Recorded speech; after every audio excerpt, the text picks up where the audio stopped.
She gave away a bottle of cooking oil and changed her life forever. In bustling Lagos, a simple act of kindness leads Ada from heartbreak to hope, from a mall counter to the heart of a billionaire. This is a story of quiet strength and the love it unexpectedly finds. Ada's mornings always began the same way: the bleating of buses, the cacophony of vendors hawking goods, and the rustle of a thin curtain blowing in the humid Lagos air. She rose from her creaky mattress in the small, dimly lit room she rented in a crowded compound, her bare feet touching the cracked tiles. Despite everything, she never failed to whisper a quiet prayer of thanks. At 23, Ada had endured more than most. Orphaned at 19 in a tragic car crash, she was forced to abandon her dreams of becoming a doctor when the tuition bills came due and the grief became unbearable. She took the first job she could find, working as a mall attendant in a bustling shopping center in Ikeja. It wasn't glamorous, but it paid enough for rent, gari, and sometimes beans.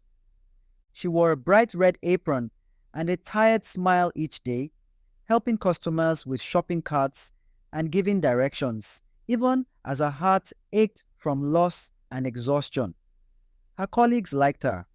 Customers often commented on her pleasant demeanor. But Ada was a mystery, even to them. Always kind, always composed, yet never one to share too much. It was a sweltering Tuesday afternoon when she saw the old woman.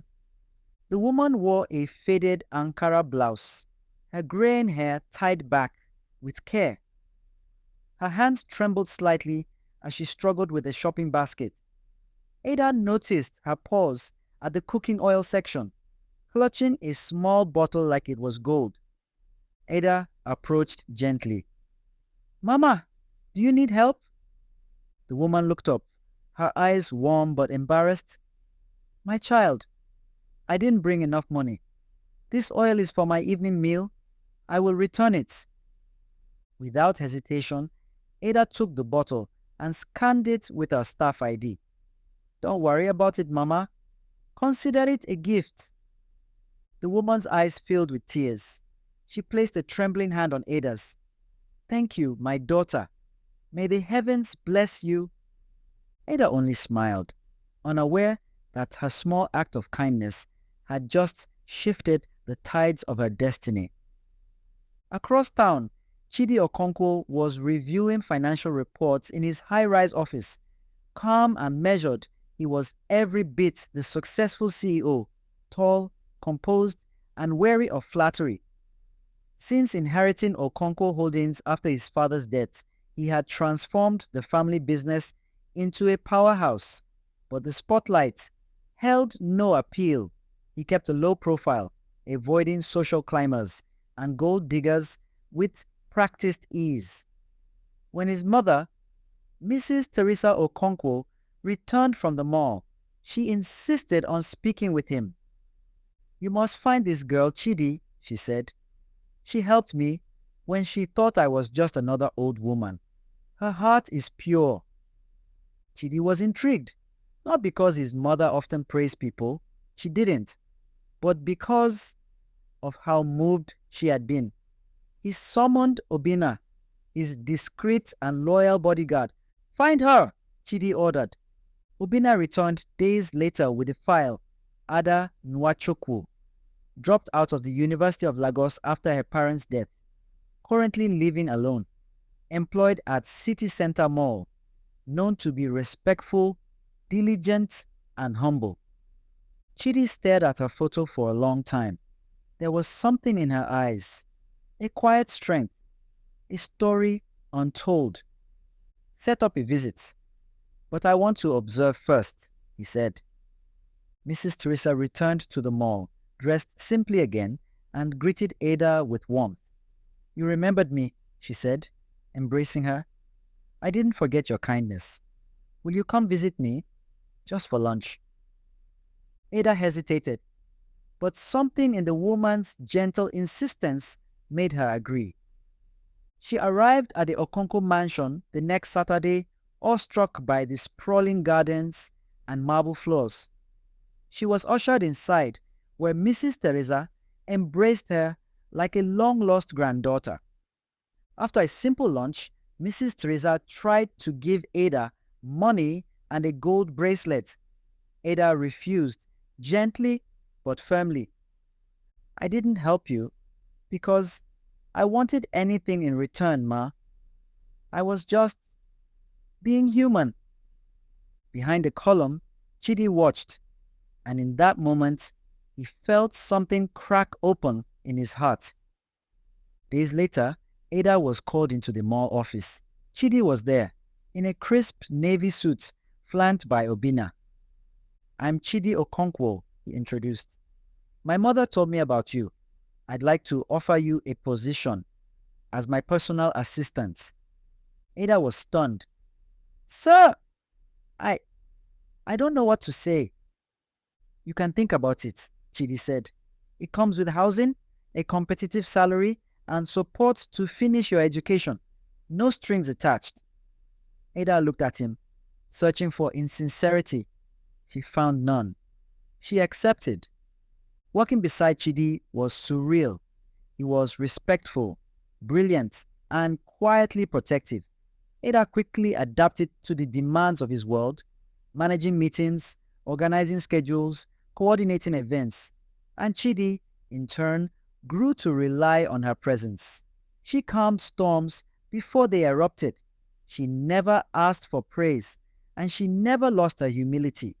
They began to talk more during breaks, about dreams, books, Lagos traffic. Sometimes, laughter spilled into the room, bright and unguarded. Mrs. Teresa watched with a knowing smile. One evening, she pulled Ada aside. "Would you ever consider marrying my son?" Ada's eyes widened. "Ma, I don't think I'm worthy of someone like him." "Nonsense. Worthiness isn't about money. It's about heart." Ada didn't say yes, but she didn't say no either. One late evening, Chidi and Ada were working late. A thunderstorm rolled outside, the power flickering. Chidi stood at the window, then turned. "Ada, I need to tell you something." She looked up. "I admire you more than I've ever admired anyone. Your strength, your heart. I think I'm falling for you." Ada was silent. Then, slowly, she spoke. "I care for you too, but I need time. I want to finish school. I want to stand beside you, not behind." Chidi nodded. "I wouldn't want it any other way." Over the next year, Ada returned to school part-time. Chidi supported her, never pushing, always encouraging. Their bond deepened, filled with shared glances, long conversations, and quiet joy. One evening, beneath a jacaranda tree in the Okonkwo garden, Chidi knelt and offered her a simple, elegant ring.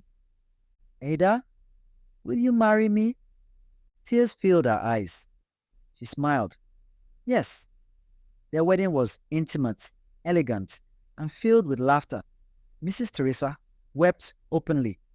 Obina smiled like a proud uncle. They made a home filled with love, understanding, and respect. Ada eventually opened a foundation for orphaned children, honoring her parents and her journey. And in quiet moments, she would look at Chidi and remember the day she gave away a bottle of oil. Because sometimes it's the smallest acts of kindness that change everything. They spent their honeymoon in Zanzibar, where turquoise waves met golden sands. Chidi had planned every detail: private beachfront dinners, a dhow cruise under the stars, and a suite that opened to the sea. But their favorite moments were the unscripted ones: walking barefoot on the beach, talking about their childhoods, making love beneath the mosquito net canopy. One morning, Chidi watched Ada sketching a design for her future foundation. "I think you're going to change the world," he said. Ada looked up. "Only because you helped me believe I could." Back home, Okonko Holdings faced a threat.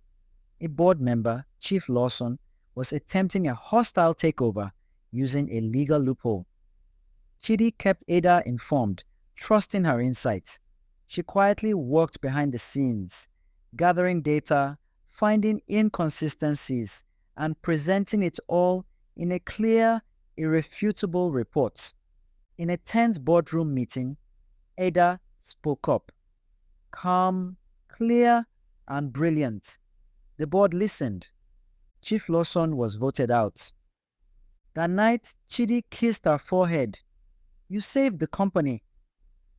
"No," Ada said. "We saved it together." With the company stabilized, Ada launched her non-profit, Ada's Light Foundation. It offered scholarships, counseling, and shelter for orphaned youth. The opening ceremony drew media attention. Ada gave a heartfelt speech, her voice steady, her eyes glowing. "I was given a second chance because someone believed in me. Now I will spend the rest of my life believing in others." Mrs. Teresa held her close, eyes misty. "Your parents would be so proud." Years passed. Ada and Chidi remained a power couple, respected, admired, and most importantly, in love. They had children, raised with humility and purpose. Their home became a sanctuary, their love a lighthouse. And every now and then, Ada would buy a bottle of oil, place it on the table, and smile, because that small act had once changed everything.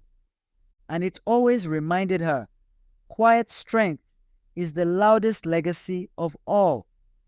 If Ada's journey touched your heart, share her story. Let kindness echo louder than hardship. And remember, every small act can become someone's turning point. Be that light